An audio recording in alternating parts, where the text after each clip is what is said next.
My name is David Richardson. I'm a 23-year-old government administrator. 2 years ago, I got my administrative qualification and left the company I've been working at to join the current office where I'm employed. I'm getting used to the work, and I'm generally enjoying life. But to be honest, I do have one concern. Oh, brother? Not again.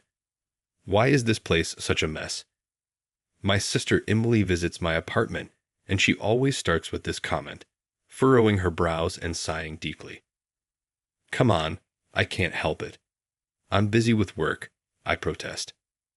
Listen, David, I'm telling you this because I'm worried. Living in such an insanitary place, eating junk food all day, it's just too unhealthy, Emily insists. Indeed, I haven't paid attention to what I ate recently, and I've been feeling stressed living in this mess. Emily, always the responsible one, comes to my apartment almost every week, but I mess it up faster than she can clean. You're right. You're absolutely right, I concede. David, you're doing well financially now, so why not consider a housekeeping service? Emily suggests. A housekeeping service? I echo, surprised. Yes, you pay them, and a housekeeper comes to your house and does all sorts of chores, including cleaning. Even if they can't come every day, having them 2 or 3 times a week would make a huge difference, Emily explains.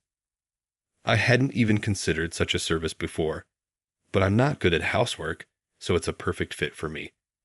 Emily, thank you. I'll try a housekeeping service right away, I decide. That's a good idea. You can't even get a girlfriend with this mess, you know, Emily teases. At Emily's words, I blush in embarrassment.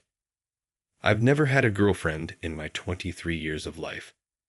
Struck by her accurate guess, I blurt out a response. Well, that's none of your business, okay. With a small chuckle, Emily leaves the apartment spotless and goes home. Despite everything, I'm truly grateful to Emily. I actually have a bitter memory related to romance. That's partly why I've been hesitant to get involved in romantic relationships. During my senior year of high school, there was a girl I liked. Her name was Claire, a beautiful, kind, and intelligent classmate. We spent almost every day studying together at the private library. Back then, I was aiming for a scholarship program at college, so I devoted myself to studying. Once we finished applying to colleges, we would have more free time for each other. I planned to confess my feelings to her then. With this goal in mind, I spent my high school days.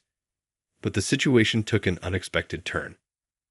I was chosen for a special scholarship, as planned, but I ended up declining it. It turned out that during this time, my father fell sick and could no longer work, and our family's financial situation became dire. I decided that going to college in this situation would be too difficult, so I decided to start working right after high school graduation. I was disappointed that I couldn't go to college, but I decided to move forward and turn the page. However, the situation drastically changed my relationship with Claire. I tried to head to the library with Claire as usual, but something seemed off about her. David, I heard you're giving up going to college and you're going to start working right after high school. Yay, that's actually the case, Claire said, surprised. It's the first time I'm hearing about this. I thought it would worry you, I admitted. The college where you had the recommendation slot, my best friend was aiming for that also. Honestly, when I heard that you declined a recommendation, she was also shocked. If you were going to decline it, I wish you had given that slot to her from the beginning, Claire said, her voice tinged with disappointment. I was at a loss for words after hearing this from Claire's best friend's perspective. My actions must have been inexplicable and probably shocking. CLA, I'm sorry. It's a bit complicated for me too, I stammered. Even though we spent every day together before, I knew it. Claire's eyes were filled with tears. David, I'm sorry, but I think I'll keep my distance from you from now on. I wanted to chase after Claire, but in the end, all I could do was stand there. Regardless of the reason, I had deeply hurt her with this incident, so we ended up drifting apart after graduating from high school without resolving anything. I still feel guilty for what I did to her. Just as I was reflecting on my past love like this, something unexpected happened later. I ended up promptly getting a housekeeper. When the doorbell rang, I opened the door and was taken aback. Wait, what? There she was, unmistakably, Claire. She had grown into a stunningly beautiful, fair-skinned woman. D. David is my client today. Claire was equally shocked. We were both frozen in place for a while, but we couldn't stay like this forever.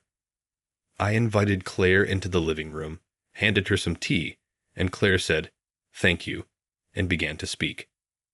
Even though we ended things on such a note, I'm truly sorry for that time. I heard of the real reason why you gave up going to college from mutual friends, Claire said with a genuinely apologetic expression. I was surprised by this turn of events, as I thought she must have hated me by now. No, it's okay. Looking back, I realize I should have explained the reason more clearly, I said. But you were just trying to keep me from worrying, right? Claire replied, looking directly at me. Claire had grown even more beautiful than before, and I couldn't help but feel a bit flustered. Trying not to show my feelings, I looked away and said, "Let's let bygones be bygones. Anyway, thanks for coming today." "Thank you, David. I appreciate you saying that. In order to apologize for what I did, I want to help with whatever you need," Claire said, donning a tidy white apron with neat frills and efficiently began to clean. Being a man, there were some bucks that shouldn't be seen, but it was a good thing that I had tidied them up beforehand. Thanks to her, my messy room was transformed into a clean space in just a day. But I couldn't help wondering, why was Claire working for a cleaning service? I'm sure she had gone to college, but I don't know anything about what happened afterward. Still, I couldn't ask her about every detail of that. After Claire finished cleaning, she cooked dinner for me as part of her service. As I watched her skillfully in the kitchen, I found myself wondering if she normally cooked for someone else in this manner. She served a freshly cooked hot meal. It was so delicious that I was moved. Just after I finished eating dinner, I received a phone call from work. So I told Claire, "Thank you for today," and answered the phone in my room. The call ended up being longer than I expected, and before I knew it, almost 2 hours had passed. Thinking that Claire must have left by then, I was surprised to find her asleep at the table when I returned to the living room. I gently shook her shoulder and said, "Claire, wake up. It's already 11 o'clock. "What? It's that late already? Oh no, I have work tomorrow. If I head to the station now, I'll barely catch the last train." Seeing Claire panic with a pale face, I could tell she was really in a tight spot. "Claire, are you okay? You look really tired," I asked with concern. "Yes, my part-time job is really demanding, and to be honest, I'm maxed out. I'm sorry for overstaying. I am leaving now," Claire said as she scrambled to grab her bag. I quickly grabbed her arm. I couldn't let her go home alone in her current state. "David, what's wrong? You said earlier, Claire, that you'd do anything to apologize, right? So here's my request. Please stay over tonight." "What?" Claire's eyes widened. "I want you to cook another delicious breakfast tomorrow, and after that, you can leave." "If that's all you're asking, I'm grateful," I explained. With that, Claire took a shower and immediately fell asleep in the guest room. She must have been really tired. I returned to my room and ended the long day by falling asleep. The next morning, I woke up to find breakfast ready on the table, along with a note from Claire saying, "Thank you for yesterday." I was relieved to see that she had apparently made it to work okay. But to my surprise, Susan showed up at my apartment again that night. As she prepared dinner, she began to tell me something. "Thank you so much for yesterday. I was really tired, so it helped a lot." "No problem. You do seem pretty busy, though." "Well, the truth is I'm living in an apartment in a suburb of Denver with my mom. After high school, my parents divorced and things got tough financially. I had to drop out of college 2 years ago and have been working part-time jobs ever since to get by." "I see. That sounds hard. The suburb of Denver isn't exactly bustling. The transportation is not the best either. It must be tough to commute here. Also, my mom isn't in the best of health, so I'm trying to help her. That's why I'm studying to get a computer certification. You really are busy. Yes, but I want to repay my mom for everything. With that, Claire smiled gently. Thank you so much for everything. Sorry to have bothered you. Claire, wait. I stopped her as she was about to leave. If you don't mind, why don't you stay at my place when you come into town for work? I'd love it if you could cook for me. My apartment is in a great location with good public transportation. It might take some of the burden off of you. Honestly, I was afraid she'd be put off by my suggestion, but Claire responded with a happy smile. David, thank you so much. Okay, in return, I'll clean and cook for you. From that day forward, I started asking Claire to take care of my housework on a regular basis. I always paid her as agreed, but when she stayed over at my place, Claire cooked extra food for me. She told me that she used to get really tired from the commute alone, but now that she could stay at my place when she had jobs nearby, it had made her life much easier. Having her clean my apartment was also a great help for me. One day, my sister Emily happened to meet Claire and was surprised. Why is such a beautiful woman in your apartment, David? Emily, this person is the housekeeper. Nice to meet you. I'm Claire. Actually, I went to high school with David.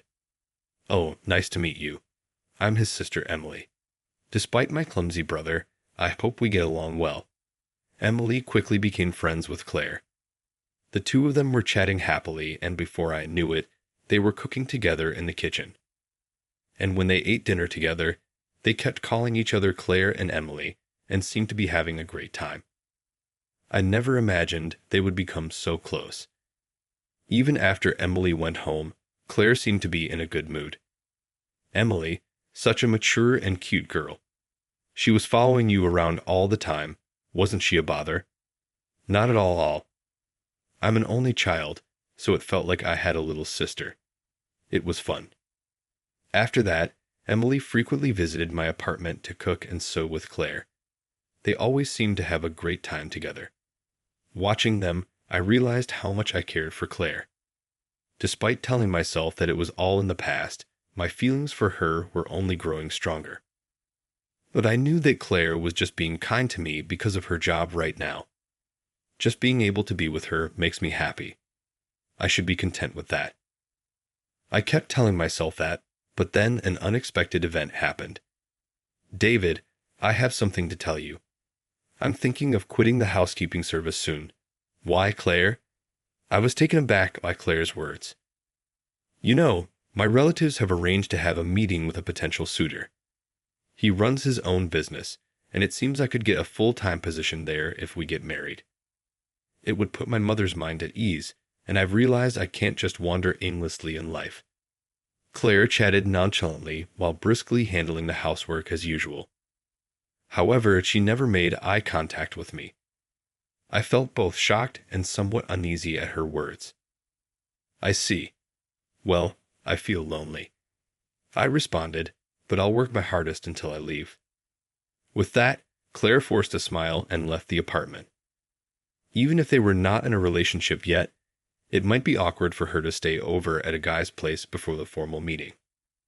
Despite having some of Claire's homemade food available, I didn't have the appetite to eat. Spending time in the living room in a daze, the next thing I knew, Emily had come over and was shocked to see me in a state of abandonment. Hey, what's going on with you? You're just sitting in the dark, staring into space. Well, when I explained about Claire's arranged meeting, Emily was also surprised. Oh, that's unfortunate. Seeing me crestfallen, Emily spoke up. You know, you should tell Claire how you feel. Huh. It's clear to see you love Claire, don't you? If you don't express your feelings before she's gone, you'll definitely regret it. Even if you get turned down in the end, confessing your feelings will prevent any lingering regret. After hearing Emily's words, I realized she was right. Back in high school, we had missed each other because we didn't communicate properly. I don't want to end up like that again. I want to convey to Claire just how important she is to me. I decided to request Claire's housekeeping service again and waited for her to come. When Claire visited the apartment as usual, I stood directly in front of her. "Claire, I have something to tell you." "Huh, what is it?" "I've never been this nervous in my life, but if I don't share my feelings now, I will definitely regret it." That was far scarier than getting turned down. I've always loved you, Claire. Ever since high school, that hasn't changed. Even now that we've reconnected." As I confessed, Claire was surprised and looked at me. Honestly, it felt like my face was on fire. But I had to finish. "So if it's what you want, I want you to go to the arranged meeting. But if it's not what you want, I want you to stop. All I want is for you to be happy, Claire." David. As soon as I finished talking, Claire threw her arms around me. I had dreamed that she'd respond this way, and I turned bright red. "I don't really want to go to that meeting either. I love you, David." "Claire." I gently stroked her head. Claire, wiping her tears, continued to speak. "Slowly, I was truly happy when you, David, let me stay at your house and were so kind to me. But I wondered if it was okay for me to keep relying on your kindness like that. You graduated from high school and became a government administrator, whereas I've achieved nothing. I thought there must be someone better suited for you, David, and if I keep hanging around you, it would be a burden to you." Never had I imagined Claire felt this way. We both had feelings for each other, but neither of us noticed. "But I won't repeat the mistakes we made in high school." That's not true. It's okay if it takes some time.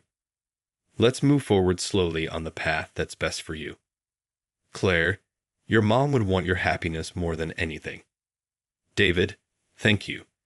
And like that, we held each other tightly, feeling Claire's warmth close to me. My love for her surged anew. I didn't want to let her go ever. And so we officially started dating.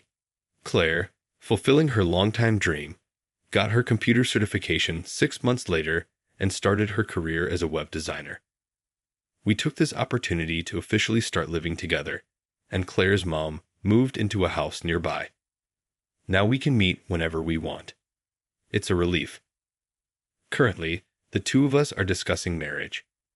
Well, to be precise, it's 3 of us. Emily is having a great time with Claire, looking at wedding catalogs. "Wow, this dress is cute too. Oh, but this one might be better." "Sounds great, Emily. Make sure you dress up for the occasion." "Of course, since it's a special occasion." "Claire, you should change outfits at least 3 times like this." The two are enthusiastically planning a wedding. Oh boy, if we incorporate all of Emily's ideas, it might cost us a fortune. But seeing the smiles on the 2 most important women in my life, I can't help but think it's worth it. How did you like it? Your subscription will be a great motivation for our production. See you in the next video.